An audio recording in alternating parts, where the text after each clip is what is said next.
Epic, Apple, Google, China. And of course the Google Assistant wanted to pop up on my phone this time. Okay, so I'm back. This is Dynamics 12. My name is Luke, and let's get started. So we had two new court filings. One, Google filing a motion to dismiss Epic's Fortnite complaint. Fair. I think they should probably be filing those just to see if they can get away with it. I would do it. Actually, if I was in the wrong, I wouldn't do it, but that's the conversation for when we get onto that topic. Apple's released a commitment to freedom of expression that doesn't mention China, and Epic... Can you not just leave it alone? Actually, no, to be fair, they do have to put this out anyway. But Epic has now released a new argument on why a court should force Apple to reinstate Fortnite. Yeah, of course, because forcing a company to reinstate your app will always work. Well, technically, yes, it would work for a court of law, but you know what I mean. So let's get started. My name is Luke, this is Dynamics World. These are today's stories. So shortly before midnight on Friday, Epic Games pushed the button to try and keep Fortnite back on the App Store. Now, hearings are already scheduled for September 28th, but the company's now released its full argument, and basically, although Judge Rogers has already stated she is unwilling to issue a temporary restraining order against Apple to protect Fortnite, not Unreal Engine, she's already given that. But she believes that Epic hadn't proven it had actually been harmed. That's fair, they didn't actually put much into that filing there. This filing, I think it makes it... Yeah, this definitely shows it more than just a reputation is harmed. But Epic did strategically choose to breach its agreements with Apple, and that is something I can't stand behind. So, I believe in fair practices. And there's a reason that I believe every single developer should be able to use their own payment processing thing if they have it available, and it is vetted to be safe. Note, when doing this, I would personally want to vet this myself if they are doing it. Like, if it was a company like Spotify or Epic, I wouldn't, because they are massive companies and they've had this sort of thing in for a while. But when it comes down to small-time developers, maybe, I want to vet that. So I set up a burner card, maybe, or I don't know, use one of those cards where use like a privacy card thing or something, you know, where you create a fake card and then you use that to implement your payment details, and then over the next month you wait to see if anything suspicious happens, and then you wait an extra week to see, and then without saying, you wait an extra uncertain amount of time to see if they do anything with that details, and if nothing happens, then you know you're safe. Like that sort of thing where you do a thorough testing of it. But anyway, that's completely separate from the point. That's a bit of my thing. The fact is, Epic did choose to breach agreements with Apple, and it was strategic. So they are partially to blame for this. But daily active users on iOS have declined by over 60%. And 63% of Fortnite users on iOS access Fortnite only on iOS. And 116 million registered users out of 350 million registered users are on iOS. That's nearly a third. So the fact is, this is a very significant sum of users that Epic is losing here, and yes, they are at fault, blah blah. But the fact is, it is a significant portion of revenue that Epic is losing from this. Now, Epic do have a very simple solution. They roll it back, and they just deal with it. They just roll it back temporarily. It is a very easy fix. They go back to the previous payment system that they had. It's not massively... Okay, I'm going to say they could probably do it. Yeah, I doubt it would be too complicated for them to remove it, bearing in mind they were able to put it in. So I doubt you could put that in and then the game just wouldn't work without it anymore. Like, the fact is it worked without it for years, so I can't see it suddenly not working just because they put it in. Now, regardless of that though, it is just simple, they could just roll back. Epic also claims that Apple is threatening to deny any attempts for a new developer account for at least a year. That's quoting a communication from Apple itself. Yeah, I definitely believe that. I definitely believe that could be quite bad for Epic, but I also believe that at some point they do have to accept responsibility for what they have done. The fact is, I'm actually just kind of scrolling through the contents on their I'm actually just scrolling through the contents page here of their of the case, and it definitely does, at least with the title, show. Yeah. Okay. Anyway, Apple in its previous statements, Apple did refer to the verge to previous statements. The most recent one is that they're disappointed to have had to terminate the Epic Games account on the App Store. They didn't have to terminate it; it was a choice. Yeah. Now, I personally believe that they should just follow the guidelines until this all goes through.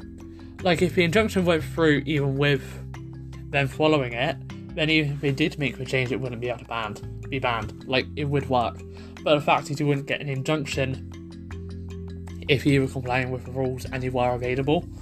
So, basically, if Epic get this, Apple are pushing for a year of discovery time. And if Apple do go for that year of discovery time, that would give Epic a whole year without the really without much of the heat of people going through Apple, and people would go directly to Epic.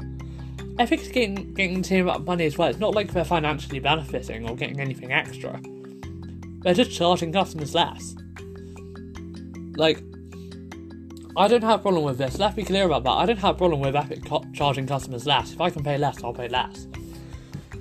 But, you know, Apple doesn't want people to pay less. Now, Google. Oh, Google. Okay, okay, so there's two things going on. So, Epic is also suing Google for the same sort of things as it's suing Apple for. But Google's filing, and it's also saying that its case should not be merged with Apple's. Sorry. So, basically, Google is also possibly being merged into the same one as the App Store, but the fact is, Android is a very different platform to iOS. It has very different market forces. Like, I am currently in the process of developing an app store for Android, and I'm very public about that, and I'm not worried about, Google shutting me down or anything, because the fact is they have no way to do that. The fact is, I'm not worried about that, and I don't have to be worried about Google shutting down my app as long as it's not through the Google Play Store, which I can't put it through the Play Store because of their policies. And I don't argue with that. I don't agree with selling an app store through another app store. I would never do that. That's just really just shoving it in your other app store space. Then again, people do go through Microsoft Edge to install Chrome, so hey, potato, but regardless. The fact is, Apple is a completely different case to Google. It is, yes, built upon the same sorts of antitrust laws, but Android is much more open. Now, again, I do believe Epic should just comply with regulations until this is over, just to make things easier on themselves and their market usage. But again, the fact is, this is the way it is, and I don't really blame them for wanting to not pay it. And don't forget, they don't lose money. They do get the same amount of money whether you pay them directly or whether you pay them through 30%. It just costs you less. So I guess it's whether you want to pay less and go to a developer directly, or whether you want to pay more and go through an app store. My rule will be so I'm going to go with what my rules are going to be on my store. Yeah. So, especially at first, because companies are going to have to use both. Yeah, I hate doing this, but I do want to be clear on this. I think it's only fair that when I do have my own payment system up and running, I'll probably use Stripe or something like that for it. To be honest, I won't use anything massive. I'll just use standard. I'll probably use Stripe or something. The fact or whatever works, I guess. I don't know. The fact is, I believe that you should have to use the one that the developer creates. I believe that you should have the one that the store owner creates, me, but you should also have that choice. It's just a right, in my opinion. You created the game. I don't have any right to your money.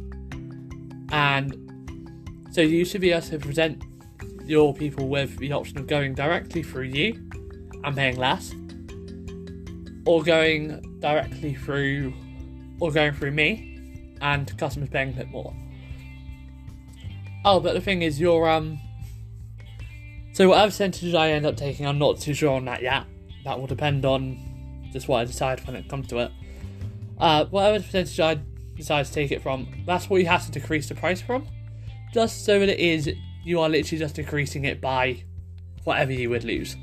Yeah, I will just have because I don't think it's fair to charge more. Like, if you're going to charge more, then you might as well just use mine, because you're just bypassing me to get extra money.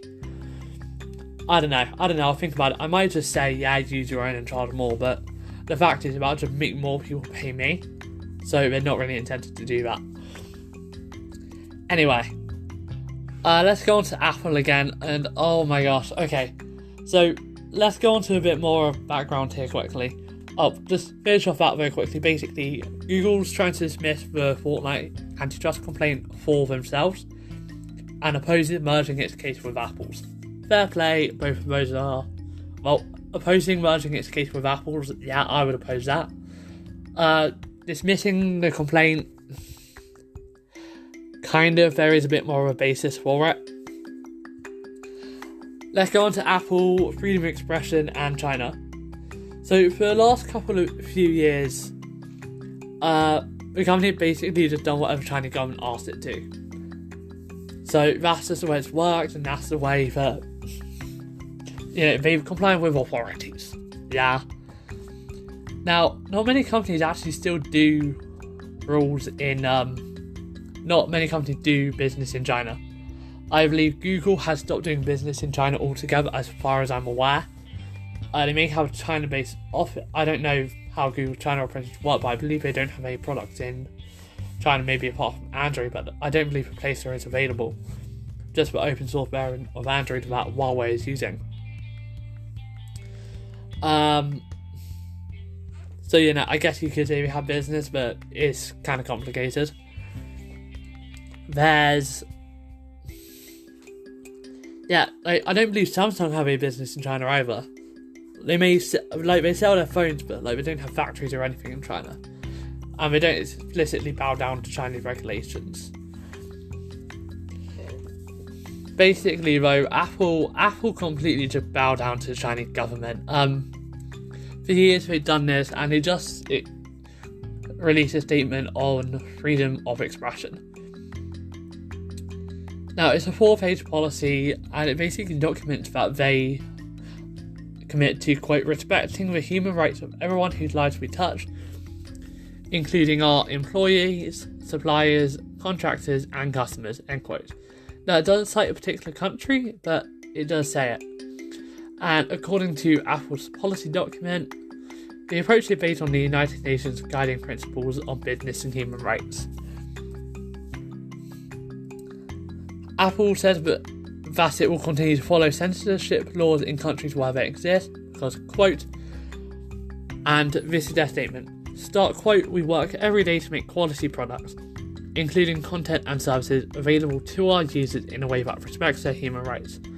We're required to comply with local laws, and at times there are complex issues about which we may disagree with government and other stakeholders on the right path forward." End quote.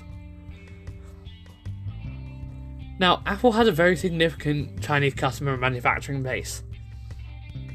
Lots of its critical manufacturing takes place in the country.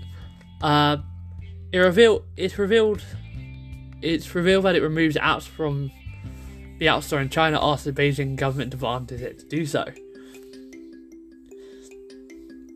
It removes 674 VPN apps from the App Store in China, commonly used to evade censorship in countries. In 2019, Apple removed an app called HKMap.live. It was a mapping app used by Hong Kong residents to mark locations of police.